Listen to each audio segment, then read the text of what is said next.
نبی کریم صلی اللہ تعالی علیہ وسلم نے ارشاد فرمایا 3 لوگ ہیں جنہیں دیکھ کے رب مسکراتا ہے۔ یا رسول اللہ صلی اللہ علیہ وسلم وہ کون کون سے؟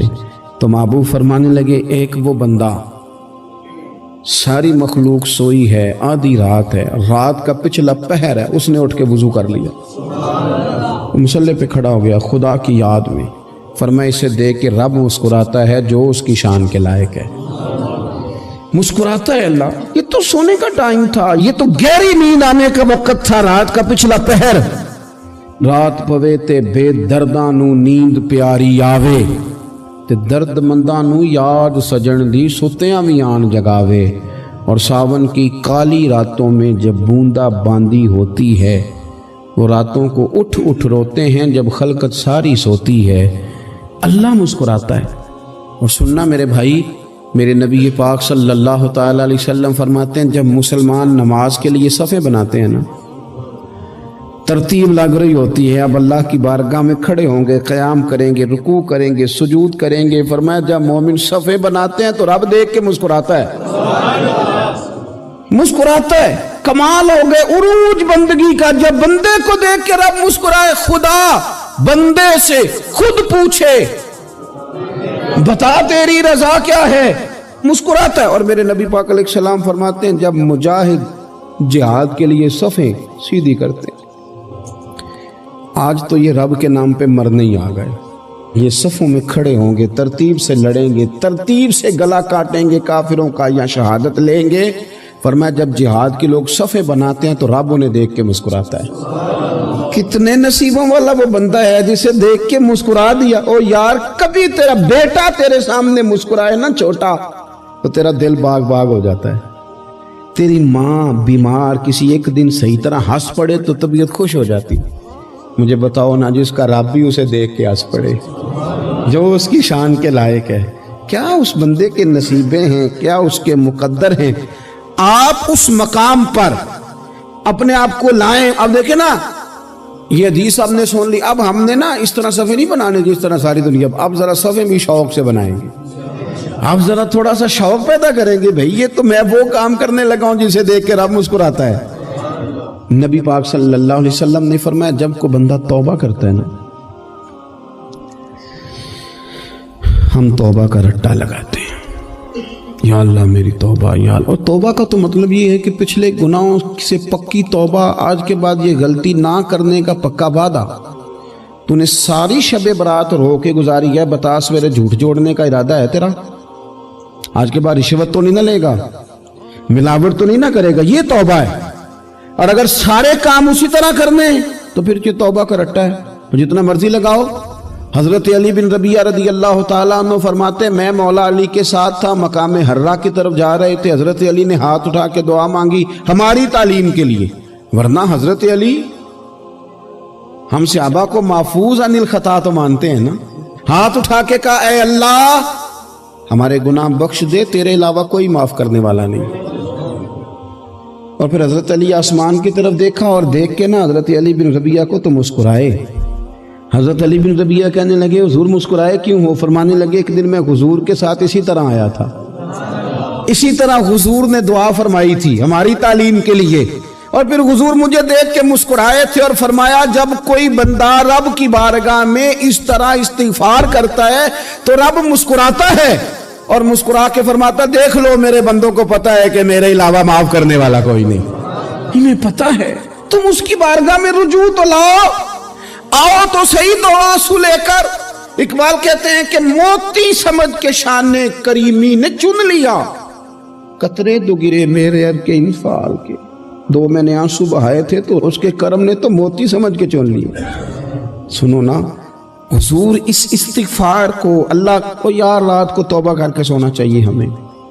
کچھ غلطیاں ہم کرنا نہیں چاہتے پر ہم سے ہو جاتی ہیں، کچھ دل ہم توڑنا نہیں چاہتے پر وہ ٹوٹ جاتے ہیں، ہماری مجبوری ہوتی ہے ٹوٹ جاتے ہیں۔ رات کو اس کی بارگاہ میں ہاتھ باندھ کے کشکول طلب دراز کر کے خوب استغفار پڑھنا چاہیے کہ مالک بندے ہیں نا کیا کریں، نفس کا ساتھ ہے، دنیا کا ساتھ ہے، خواہشات نفسانیہ، مالک معاف کر دے۔ درد سے توبہ، رسم نہ ہو، کہانی نہ ہو، لفظ نہ ہو، جملے نہ ہو، اور جناب ایسے لوگوں کے بیچ بڑے ہاتھ باندھ کے اور بڑا کوئی ضرورت نہیں، آپ اکیلے اپنی چارپائی پہ بستر کے اندر منہ دے کے بھی درد سے کہیں گے نا معاف کر دے تو وہ تو مہربانی بڑا ہے۔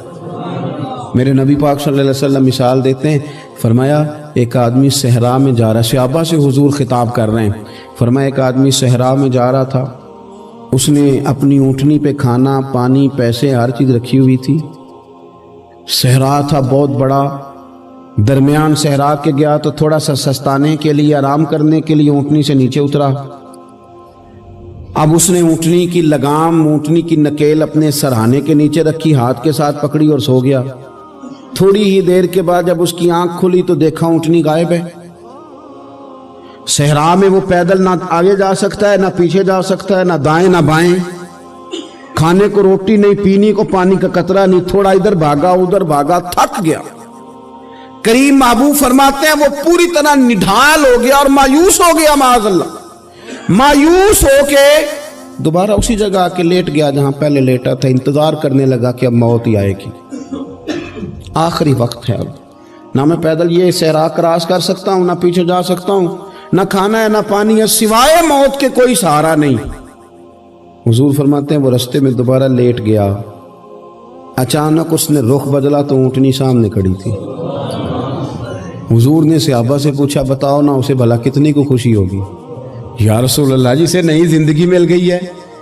آپ دیکھیں نا سارے ڈاکٹروں نے کہہ دیا کہ اس کے تو گردے معدہ جگر ہر چیز ختم ہے، گھر لے جاؤ خدمت کرو، ہر طرف پریشانی ہے۔ وہ بندہ بھی سمجھ گیا ہے کہ آخری وقت آ گیا، کل جاؤں پرسوں جاؤں، تیاری ہو گئی، سب لوگ آ گئے، باہر والے بھی آ گئے، یہ ماحول ایک عجیب رنگ اختیار کر گیا۔ اچانک ایک ڈاکٹر نے آ کے کہا نہیں نہیں غلطی لگ گئی تھی۔ مجھے بتائیے انداز کیا ہوتا ہے؟ بغیر دوائی کے بندہ اٹھ کے کھڑا نہیں ہو جاتا، او میں تو بچ گیا ہوں۔ نبی پاک صلی اللہ علیہ وسلم فرمانے لگے اس کی اونٹنی مل گئی، بتاؤ بھلا اسے کتنی خوشی ہوگی؟ یا رسول اللہ وہ تو دوبارہ دنیا میں آ گیا۔ حضور فرمانے لگے اسے کچھ بھی خوشی نہیں ہوئی۔ جب کوئی رب کا گناہگار بندہ آ کے توبہ کرتا ہے، رب کو اس سے کئی گنا زیادہ خوشی ہوتی ہے۔ میرا بندہ آ گیا ہے، میرا بندہ آ گیا ہے، میرے گھر آ گیا۔ اس نے آنسو بہائے ہیں، اس نے کہا اللہ میں تیرا ہی ہوں، تیرا ہی رزق کھاتا ہوں، تیری ہی زمین پہ رہتا ہوں، تیرے نام سے میری سانسیں چلتی ہیں۔ وہ آ گیا۔ فرمایا اس اونٹنی والے سے زیادہ رب کو خوشی ہوتی ہے جب گناہگار آ کے توبہ کرتا۔ گناہگاروں کے آنسو اس کی بارگاہ میں بڑے مقبول ہیں، لیکن ہم رسم ادا کرتے ہیں، توبہ نہیں کرتے۔ ہم اپنے آپ کے ساتھ دھوکہ کرتے ہیں، جھوٹ بولتے ہیں۔ ہم بندہ کوئی ناراض ہو جائے تو ہمیں کوئی نیند آتی، اس کے گھر چلے جاتے ہیں۔ ہم اپنے سارے رشتوں کو تعلقات کو مینٹین کر کے رکھنے کے عادی ہیں۔ ہمیں پتہ ہے کہ وہاں میں نہیں جا سکا تو بیٹا بھیجتا ہوں، فلاں شادی پہ میں نہیں جا سکا تو بھتیجا بھیجتا ہوں، بھائی بھیجتا ہوں، ہر تعلق کا ہم نے خیال رکھا کوئی روٹھ نہ جائے۔ لیکن کمال ہے نا، یہ نہیں سوچا کہ اگر رب روٹھ گیا تو جب وہ روٹھ جائے نا تو سارے رشتے بھی بندے کے پاس موجود ہوں تو کوئی کرامت نہیں ہوتا، پھر کروڑوں روپیہ جیب میں ہوں تو ڈاکٹروں کی دوائیاں اثر نہیں کرتی۔ وہ روٹھ جائے تو پھر انسان اس طرح سے پھسلتا ہے کہ بڑے بڑے اس کے پاس دروازے ہوتے ہیں پر کسی جگہ اس کا ہاتھ نہیں لگتا۔ خدا را سنو، نبی پاک صلی اللہ علیہ وسلم کے پاس مہمان آ گیا، بخاری مسلم ہے۔ حضور نے ازواج مطہرات کے گھروں میں پیغام بھیجا، کچھ چیز ہے ضیافت کے لیے؟ یا رسول اللہ کچھ بھی نہیں، یہ دو جہاں کے شاہ ہیں اور پاس کچھ رکھتے نہیں، دو جہاں کی نعمتیں ہیں، ان کے خالی ہاتھ ہیں۔ یا رسول اللہ کوئی چیز بھی نہیں۔ حضور نے صحابہ کے مجمع پہ نظر ڈالی، یا رسول اللہ صلی اللہ علیہ وسلم حکم ہو، تو حضور فرمانے لگے تم میں سے کوئی بندہ ہے جو اسے گھر لے جائے روٹی کھلائے؟ ایک صحابی اٹھے فوراً، حضور میں لے کے جاتا ہوں کھانا کھلاتا ہوں۔ فرماتے ہیں میرے گھر میں صرف بچوں کا کھانا تھا، یہ نہیں کہ فریزر بھرا ہوا ہے نعمتوں سے، صرف بچوں کا کھانا۔ یہ نہیں کہ کسی کو دیکھ کے اپنی ہنڈیا پہ برتن دے لیا، صرف بچوں کا کھانا۔ کہتے ہیں گھر گیا، بیوی سے کہا کیا کیفیت ہے؟ کہنے لگی بچوں کی روٹی ہے۔ میں نے کہا بچے سلا دے، صبح ناشتہ کر لیں گے۔ تو کہنے لگی آپ کیا کھائیں گے؟ تو میں نے کہا نہ میں کھاؤں گا نہ تو کھائے گی، مہمان جو نبی پاک کا ہے۔ کہا اچھا اب ذرا تجویز دیکھو میاں بیوی کی سوجھی آپس میں. کہتے ہیں کھانا لگا دینا کیونکہ ایک آدھ بندے کا کھانا ہے. اپنی غربتوں کا ہر جگہ اظہار کرنا, رونا رونا. یہ دیکھو غربت کیسے چھپائی جا رہی. اس کو کہا نہیں کہ چل تو تھوڑا رحم کھا, تو آیا ہے تو تھوڑا رحم کھا, یہ نہیں کہا اٹھ کے نا تو کھانا رکھنا اور اٹھ کے نا چراغ ٹھیک کرنے کے بہانے بجھا دینا. ہم دنیا والوں کے سامنے کیوں اپنے دکھ بیان کریں؟ ہم جو کہیں گے رب رسول کی بارگاہ میں کہیں گے. تو نا چراغ ٹھیک کرنے کے بہانے. اہلیہ اٹھی, کھانا دینے کے بعد چراغ ٹھیک کرنے کے بہانے بجھا دیا. خامد بھی ہاتھ چلاتے رہے, بیوی کبھی برتن رکھتی کبھی اٹھاتی, پتہ چلے کہ کھانا کھا رہے ہیں. کھانا کھایا جا رہا ہے. کہتے ہیں مہمان پیٹ بھر کے کھانا کھا گیا. یہ کام ہوا رات کے اندھیرے میں. اس وقت ہوا جب چراغ بھی بند تھا. اس وقت ہوا جب کوئی دیکھنے والا نہیں تھا, کسی پڑوسی کو بھی خبر نہیں تھی. فرماتے ہیں صبح کے اجالے میں اس مہمان کو لے کے مسجد نبوی میں نے قدم رکھا تو نبی کریم نے فرمایا رات جو تم نے کام کیا ہے نا اسے دیکھ کے میرا رب بڑا مسکرایا ہے. اللہ بڑا مسکرایا ہے. اللہ تر دامنی پہ شیخ ہماری نہ جائیے. ہم دامن نچوڑ دیں تو فرشتے وضو کریں. یہ شان ہے صحابہ کی. نبی کریم علیہ السلام نے فرمایا رب رات مسکرایا تیرا یہ انداز دیکھ کے, اور اس نے قرآن نازل کیا وَيُؤْثِرُونَ عَلَىٰ أَنفُسِهِمْ وَلَوْ كَانَ بِهِمْ خَصَاصَةٌ. کچھ لوگ وہ ہیں جنہیں بڑی بھی ضرورت ہو تو دوسروں پر اثار کر دیتے ہیں.